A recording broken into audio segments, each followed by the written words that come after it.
Hello again, everyone. Welcome to another episode of Home Shop Tips. Today I'll be showing you how to make a new gasket. I'm making a gasket for my McCulloch Super 44A chainsaw. And if you saw my previous video, I have the oil reservoir off because the oiler was stuck. And I decided to make a new gasket because this old gasket is a little dirty, and I probably could get away with using it again. It probably wouldn't leak, and if it did, it might not leak too much. But I mentioned I would make another one in my previous video, and then I got a specific request from Cody Bass, or Cody Bass, I'm not sure which pronunciation it is, to make a video of how to make a gasket. So I said, sure, why not? So I already finished one off camera. Here's the result, and as you can see, it's turned out pretty close. I haven't test fit it yet, but anyway, I'll show you how I did it. But firstly, I'll talk about the gasket material. I just used paper, actually, just regular, this is sort of a sketchbook paper, so it's a little heavier than usual. I figured that would make a good material. I've read on my chainsaw forums that oil-soaked paper will make a good gasket for low-stress gaskets like this. Also on my Reed Prentice Craftsman, which I also have videos of, a lot of the gaskets look like this. They're just a sort of a translucent fiber paper sort of material. I was going to stop at Napa and get a roll of gasket material, but I forgot, so I'll just use paper. And I also have these two materials here. This I just saved. This is a official paper fiber gasket material. It's a little thicker. See, I already cut a little piece out of it for something else.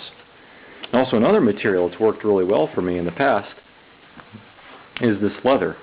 It's really thin, soft, pliable leather, and it's shiny on one side, and it's got a suede sort of surface on the other. And I've used it successfully for sealing off the exhaust on one of my chainsaws to check the crankcase vacuum and pressure. You can see that in another one of my videos. I cut a piece of this and I soaked the rough side with oil, and it made a very good seal. So you can be kind of creative with your gasket materials. So what I did, I had this piece. I was lucky that this was pretty easy. I had this piece which the gasket needed to fit. You can see the resemblance. So I didn't need to be, wrangling around that oil tank or that half of the chainsaw and somehow getting the pattern onto a piece of paper.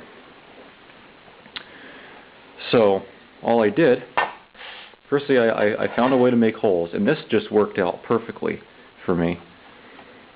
I looked around in my punch and drift drawer, and I found this punch. Nice square, sharp edge on it. And it just so happens that it fits perfectly in the holes. And I just made a test hole. I put it here and I hit it with a hammer like a paper punch, and it made a hole, and it perfectly fit these bolts that are supposed to go through it.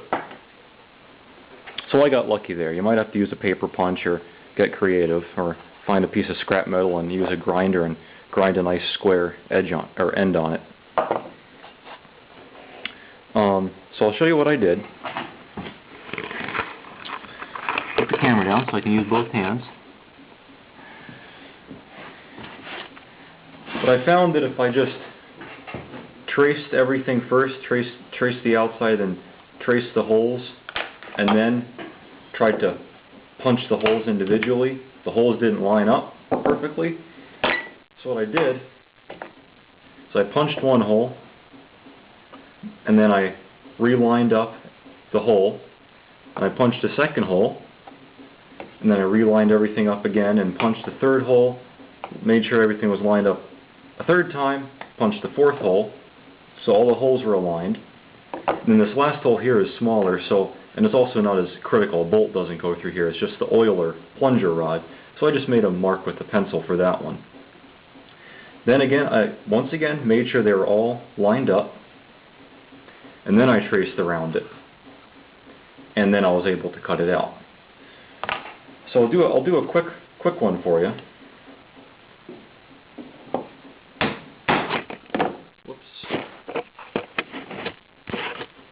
Maybe that's not going to work too well. The camera's going to fall.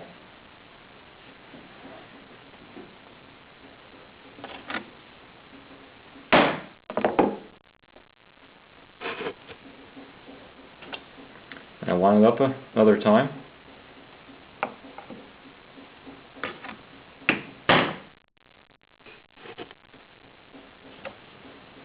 A vise does not work well as a tripod for a camera.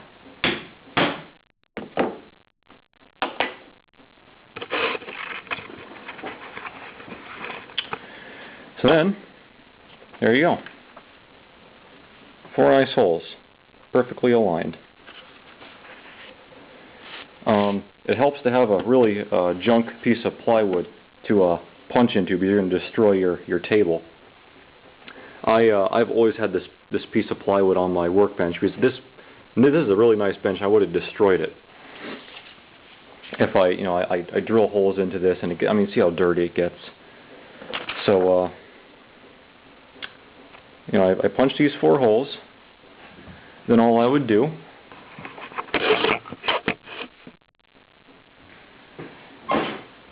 is set the part down on there again. Make a mark for that last hole for the oiler plunger. Trace around it. I'm not going to bother cutting it out, because I think you can figure out how to cut out a piece of paper. If you can't cut out paper, you must not have passed 3rd grade art class. And there it is. I trace it, and then I have a Leatherman with a nice tiny little scissors on it, and that worked really well. And then for the inside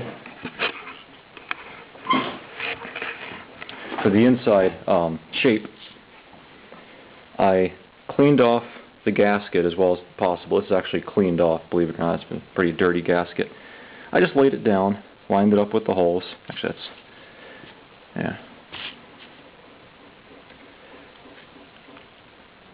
lined it up. And the inside pattern isn't really critical.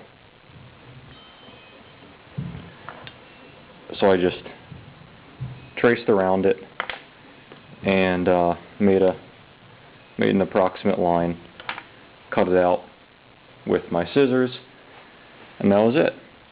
And I got this gasket, and I think it's going to work very well.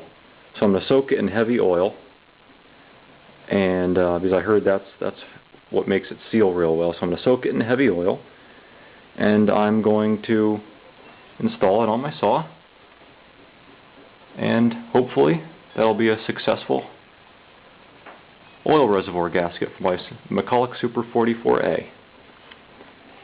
And that's all for now. I hope you enjoy this, and I hope this helps you out with your projects. As always, come back for more, and so long for now.